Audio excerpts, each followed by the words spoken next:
Gender expression is strangely like the fall of shogunate Japan in one key way.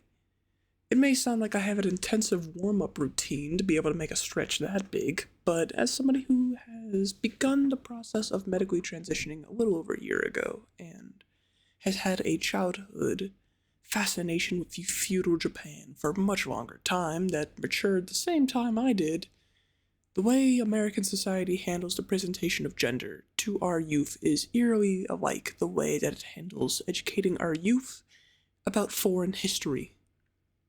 It doesn't.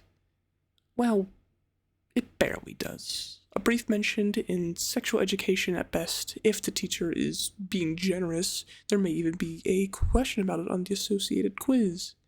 But what is gender expression? And why should we be bothered about how schools are, or rather aren't, teaching the matter? The World Health Organization defines gender as the characteristics of women, men, girls, and boys that are socially constructed, which make up a wide range of topics from clothing aesthetics to behavioral norms. This runs in stark contrast to what many believe, or have long considered gender to be, but in truth aligns with what the definition of sex, the biological characteristics that define humans as female, male, or intersex. It's due to this misunderstanding that lines have been drawn in the sand regarding this topic of education and gender, and I'm going to be breaking down the various perspectives, whilst hopefully providing some entertainment with the 2020 release of Ghost of Tsushima. Beginning by looking at those who support gender as an educational topic in the classroom, an obvious answer that springs to mind is transgender people themselves. This is due to a vested interest in gaining an equal footing compared to their cisgender peers, who already have programs describing what traditional binary sexes like are in society. By extension, and there is much overlap in this group with the first, another collection of people interested in supporting the cause is liberal individuals in a political sense. They strive not for equality only in the traditional sense of having the same opportunities, but also in the way we educate our future generations of other cultures, so that the next generations of our descendants may choose different life paths to enjoy during their time on Earth. However, as is tradition, where one political party supports a movement, it is only natural for another side to stand against it. Questioning the topic due to their adherence to tradition, the conservative people of the world often butt heads with those of a liberal mindset. They reason that what isn't broke shouldn't be fixed, and for most of human history, gender and sex were used interchangeably. Another group who's disagreed with gender education in the past is those who follow various religious systems. While not all religions are firmly against the idea, Buddhism in particular believing in the idea of reincarnation, there's enough pushback that the general grouping deserves a mention. After all, if a god or otherwise powerful being put us on this earth, why would we want to change the form that powerful being gave to us?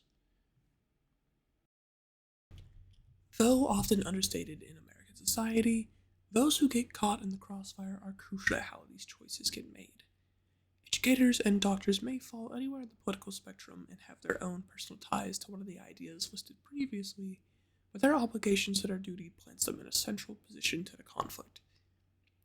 While teachers are bound to teach their students as much as they can in a thorough manner, they're equally bound to be punished if those teachings enter and begin to align with a certain political or religious path. Doctors are likewise already spread thin and have a heavy workload, but is it their place to judge a client who has already jumped through all of the hoops and hurdles of the medical system?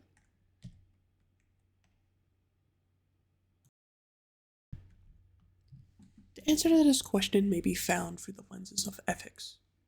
To keep the format of supporters' views first, followed by the opposers, and then neutral last, we'll have to put a pin in this doctor's dilemma in favor of returning to our supporters of gender education.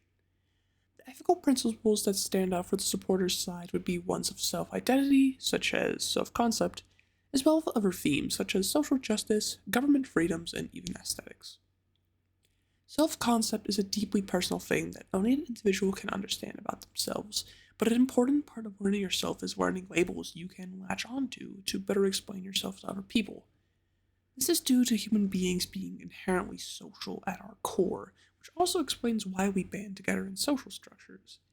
Freedom provided by these governments is another point that supporters make in favor of gender education, as they're not trying to sway children into being trans so much as they're trying to put the option of being trans on the table for them to make their own choice. Social justice follows this lead, as raising up gender questioning practices falls right in the line of their movement, empowering historically discriminated groups to stand up for themselves. Finally, personal aesthetics shouldn't go unaccounted for as well, as at the end of the day, some guys just want to look pretty, while other individuals could just not give a single care about the world in terms of their looks. Those opposed to furthering of gender studies in the classroom have their own wide range of views to source from. Similar to how supporters have their own government backing in terms of self-freedom, disputants point to the social contract that has long been held that political matters should not be taught in the classroom due to a fear of preaching propaganda to children who are too young to notice the difference on their minds. Similarly, religious rights provided by the government have led many people to understand that traditional sex and gender correlation is just how their chosen deity created us. This helps them uphold traditional family values, which is something that followers of the belief of opposition to gender in education are worried about, as they fear that traditional family will be lost if they proceed as is. Paternalism, in the most literal use of the word, also shines through as an example of a conservative family value standing as an ethical principle. They want to make sure their children have the same good lives they're living, and new information such as gender being different from sex could cloud that vision. Finally, the subject of metaphysics is another ethical perspective that this side argues supports their cause. If an individual fighting against gender in education is comfortable in their own body and gender, which does align with their sex, how could they possibly understand somebody who doesn't? This sometimes, but not always, ties with a belief that the supporting side is themselves misinformed of their beliefs, and in fact suffering from some other medical ailment. Returning our focus to the duty-bound educators and doctors, I'd first like to point out an ethical topic that leans towards the medical field, but could, and perhaps should, be applicable in the classroom as well. Doctors are expected to practice beneficence, which entails a responsibility to operate in a manner that helps the client reach their best interest. You may already see the correlation of how this affects educators as well, but further connect them is the principle of epistemology. As the study of knowledge, both jobs have a duty to not only inform their audience of what their procedures and topics, gender, for example, will be like, but also to record and report said processes and how the client is adjusting to them. To ensure that the general American value of equality is achieved as well, both practices follow yet another ethical standard, egalitarianism. Thanks to this belief that all people should be treated with the same moral standing, one can make an argument that gender would naturally get a class. After all, it would be immoral to include talks with one sexual or gender group, or even just culture, without talking about another one. Though, moving from morals to objectives, let's take a moment to analyze just how effective each of these various perspectives are. A weaker part of the argument for those supporting gender studies in society is that the movement could largely be seen as overly reliant on a moralist foothold, particularly the cultural relativism branch. Many of the arguments that these supporters aim for sound noble on their own, but their execution leaves much to be criticized from an opposing point of view. For example, plans to ensure that a new education wouldn't sway children to choose a different gender from what they've lived their entire lives are often promised, but little has actually been shown in schools of how they would actually prevent this problem from occurring. Additional concerns have also been raised about shaming girls who simply act tomboyishly, or boys who aren't afraid of their feminine side, particularly that the children may incorrectly believe they align with a different gender than what they truly feel deep down, and act on it in a medical capacity. On the other hand, the supporters' beliefs in self-expression is something that is nearly, but not always, universally praised amongst humanity as it showcases strong independence and self-respect. In an age where we live as frequent medical health crisis, these sound like strong benefits to be considered. And the best way to help some of these children out there reach these strengths, supporters argue, is to put the option on the table for them and let them choose for themselves. Bringing it back to those opposing, some may say that children already have enough on their plate. Between school, extracurricular activities, social events, and everything else going on in a child's life, adjusting their social performance from such a core pillar is no easy task. From a materialistic standpoint, the opposition has a strong point.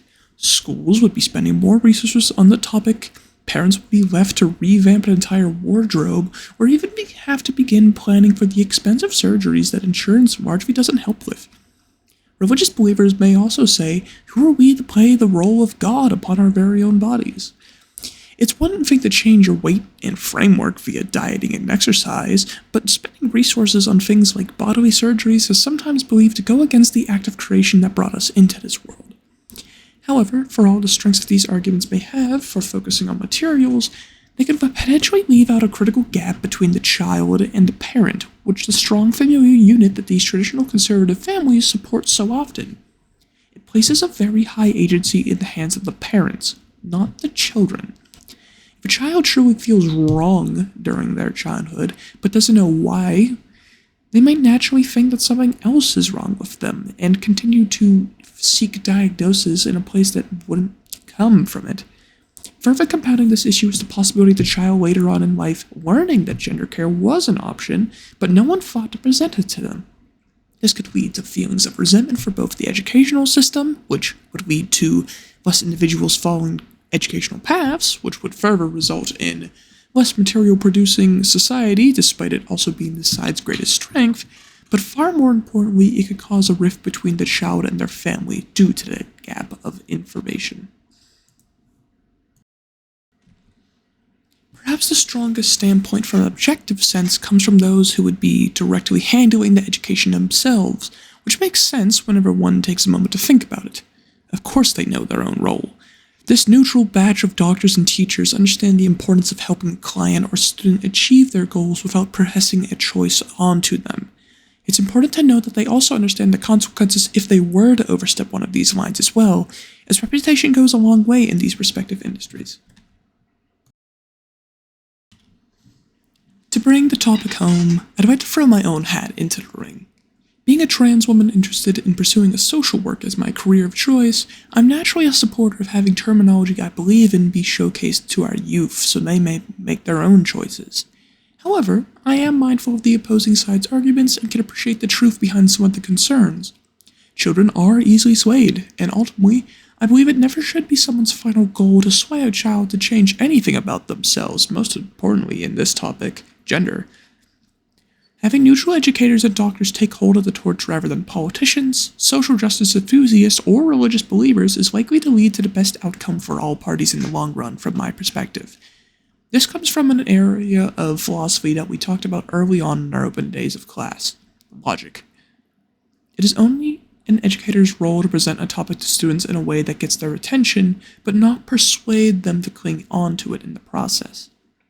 Likewise, a doctor's role is to provide their client with the best treatment possible to help them reach their goals. This applies to whatever for mental or simply aesthetic reasons are previously mentioned. It's only logical that we allow those experienced in educating to further their skill set and allow them the opportunity to handle education of gender in the days to come.